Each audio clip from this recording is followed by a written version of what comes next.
We're at the beach, the beautiful beach. Look! So we're at the beach now, and it's very beautiful. I'm here with my 4 friends, and it's so gorgeous. Like, I don't think this is really a mission trip right now, but it's been fun, even though I can't speak any Thai, but it's okay.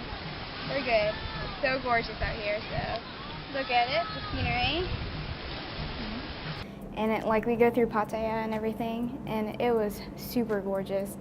So this is day 2 of living with the Thai family, and now we get to see their house, so I'll give you the grand tour. And I'm all sweaty because I was just playing badminton with them in the street, and it is hot.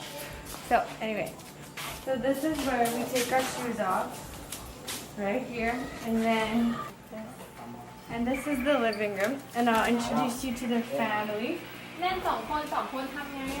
Oh, he just disappeared. Anyway, this is Rio. You can take her with me. What? Take her with me. Sure. And then this is Rio's collection of bottles. Pretty fancy stuff here. Yeah, that's cool. So, and then this is the bathroom through here on the main floor. And oh, this is really cool. This is your toilet paper. I think it's pretty sweet actually. And yeah, so we can go upstairs now. This is where all the bedrooms are up here. And in here is where, well, this is Rio's bedroom, but this is where me and her sleep, or her and I sleep. And we turn the fan on because otherwise it's so hot in here. So hot. Yes. It was like a tourist place, I don't know. The water was light blue, and it was just so pretty. And their friends were so nice to me that they bought like toilet paper for me, snacks, drinks, everything. The biggest thing, we went to bed that night and we didn't really eat anything, so it was kind of like, oh, whatever, I'm not that hungry. So we woke up and they got up at 9, but of course I'm like wide open, like ready to go running at 5 o'clock. So I sat there for about 4 hours, and they don't turn their light off when they sleep. That was the weirdest thing. I slept the whole night with this bright light above my head. It's just, so I threw my pillow over my face. Where we slept. This is where we slept last night. This is Fong's room. That's where I slept. That's where they slept. I think Fong slept in between. So. This room was air conditioned, so it was pretty cold. I got kind of cold, but I had a blanket. Yeah.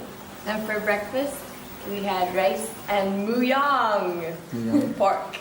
I like pork. So yeah. And then we went to go eat some seafood by the beach. And then I picked seashells. Yeah, it was Lovely. I got to meet her aunt. Then we went home. We're now back here, and I'm speaking with you lovely people. What did you feed me today? That fruit. Remember that fruit you gave me? Durian. Yeah, I got to eat that. It was so good. You like it? Durian? Yeah.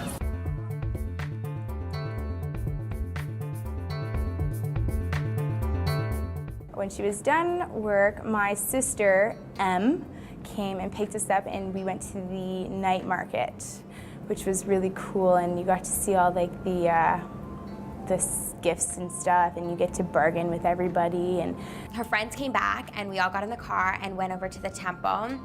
The drive there was quick, and it was just a big like ocean, and there was just all these different like things to see and different statues, and I saw the huge temple, but we didn't go there just yet. They wanted to save that for last, so we went to go eat.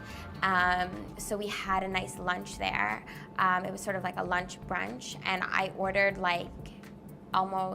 about 6 dishes because I didn't know what was what. So we just ordered a whole bunch of things, and we ate. And Nothing really changed that day though, because I just sat on the bed and they finally woke up and said, eat, hungry? I was like, okay. So we had some rice, and they had a little bit of pork left, so I had some pork, but they just ate rice. And then, yeah, we went back to her room, and they talked the whole day till about, I don't know, 2 o'clock. And they had their cell phones out, they're texting their friends. So I kind of felt ignored like the entire time. And of course, I have no idea what they're saying. So it's pretty boring. I kept my Bible out. I journaled so much just because it was English. I can at least read my own English. I had talked to myself. But yeah, I was kind of lonely. I just missed the team a lot. So. And then after that, we went around and we bought things they had places where you could buy things. And then after that, we went up into the temple.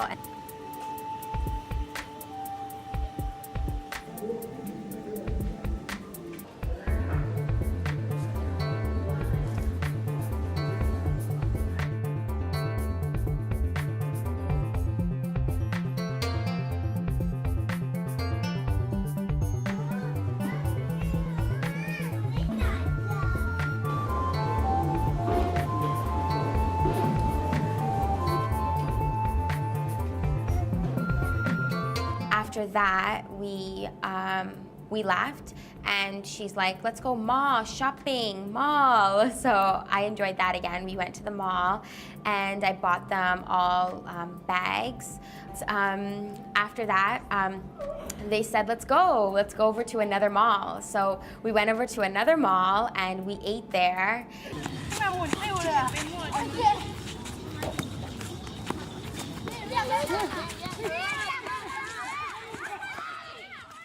They're really good, and I'm really bad. It's really fun. And I can say whatever I want, and they have no idea what I'm saying. What you learned today? What did I learn today? Yep. They don't do much. Well, the people I was with. We sat at home all day. They taught me some Thai. I can say some words. I have a paper. You say pig and cats.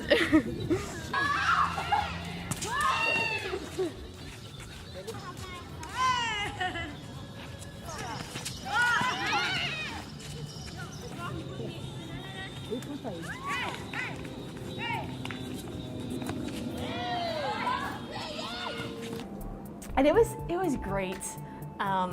After the fact, you know, realizing just how fun it was and how privileged I am to have gone, and that they let me into their home and into their lives for a couple of days.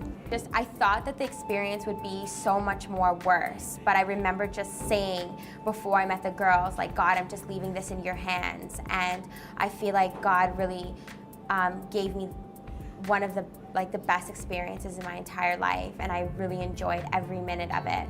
And I'm gonna miss her for forever until I see her again. And yeah, the experience was just amazing. So we're about to play guitar here. Oh, and then one other thing, this weekend away made me realize how much I love the girls that are here on 7 Weeks in Asia, and we appreciate everybody, and we're not going to take each other for granted. There's like that language barrier, but they treated me very well, and it was great. I've never felt like more welcome by strangers before. And yeah, now I just got back from our road trip, and it's like 9 at night, and I'm very sleepy, but I'm very blessed to be with this family. I'm gonna miss them, but yeah. And I had told Luknat that I loved Gangkyo-wan, and then like, okay, we're gonna make it for dinner. I was like, yes, I love Gangkyo-wan. It's like sweet green curry I had in America. And they decided to make chicken feet with it. So I was like, oh, okay, we can use the regular chicken, you know? I like that. They're like, no, arroy, delicious. I was like, okay. So their little hands are like poking out of the dishes, and so I like ate one. I didn't know that you're supposed to like eat the whole thing, but I kind of was like nibbling it, like, I don't know. But I ate it, but it was good. It was good, but yeah. Yeah, it's been really cool because I had no idea what to expect out of this, and overall it's been pretty cool, pretty awesome. Been very welcomed into the family. I even broke their boat and I was forgiven, so that's good. And I'm picking up little pieces of Thai everywhere, and it's going good. And I really feel like God is gonna do something special here. So come to 7 weeks in Asia. It's pretty awesome. So if you want to be really challenged and pushed out of your comfort zone, but really to be like embraced and feel community in like a crazy different way, then you should come to 7 weeks in Asia. And if you want to eat chicken feet, you should come too. Challenges with youth missions or short-term missions is the whole idea of crossing the culture, because a lot of times the whole team will come and they kind of stay in their own little missions bubble then. So what we've done with this program is separated these guys right out and sent them into homes so that they can really know what it is to be a missionary. And you see that not only it's very challenging and absolutely scary for most of these guys, they're petrified, but you know what, the change that it brings into life, if we're really going to reach another culture, we have to genuinely cross that culture. So I'm excited about what God is doing in the lives of these young people here, and as we start out this week in Sircha and really getting ready now to move it on to start traveling in the South. 7 weeks in Asia involves a lot of traveling, and as you watch the episodes coming up here over the next few weeks, you're going to see all kinds of going here and going there and all of the amazing things that these kids are doing. Great plan, very busy. One wise missionary told me once, he said that if you keep them real busy, they'll go home thankful and praising the ministry and excited about what they did. If you don't have things enough for people to do, they'll begin to complain and grumble. Well, I tell you what, our kids are going to have no opportunity to complain and grumble, but we'll see how they really do. And so I want you to keep watching Continuum here, because not only to see the change in these lives, but what it really means for us to come out of our bubble, to come out of our box. This year, our ministry theme is Make the Jump. And I don't know where you're at in your life, in your walk with Christ, but I know that for myself, it doesn't matter where I am, I can begin to become comfortable there. And I've got to stir myself up, like David did, stirred himself up, and we got to make the jump into the next great exploit, because God wants us to win this world for Jesus. And so I want you to be on board with God's call for your life, and we're praying for you today and over these next weeks as we do the 7 weeks in Asia thing. There's all kinds of stuff on the website and be coming up in our magazine and so on,